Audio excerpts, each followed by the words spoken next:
มีพระภาคเจ้าพระองค์นั้นตัมมังภะคะวันตังศิรสานะมามิข้าพเจ้านอบน้อมพระผู้มีพระภาคเจ้าพระองค์นั้นด้วยเสียงกล่าว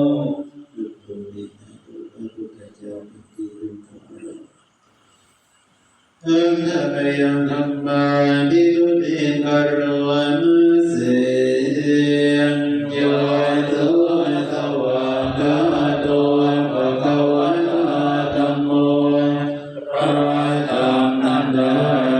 เป็นธรรมที่พระผู้มีพระภาคเจ้าได้ตรัสไว้แล้วสันติ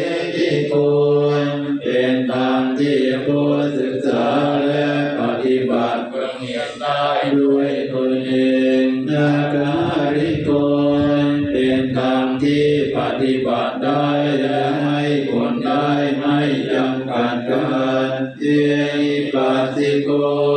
เป็นธรรมที่ควรกล่าวกับผู้อื่นว่าท่านจงมาดูเถิดโอปนัญิโกเป็นธรรมที่ควรน้อมเข้ามาใส่ตัวปัจจังเวทิตาโพวิญโยหิเป็นธรรมที่ผู้รู้ก็รู้ได้เฉพาะตนธัมมังธัมมังอภิปูชยามิข้าพเจ้าบูชาอย่างยิ่งเฉพาะพระธรรมนั้นธัมมังธัมมังศิรสานะมามิข้าพเจ้านอบน้อมพระธรรมนั้นด้วยเสียงกล่าวโมเมนะตุตระธรรมปิติ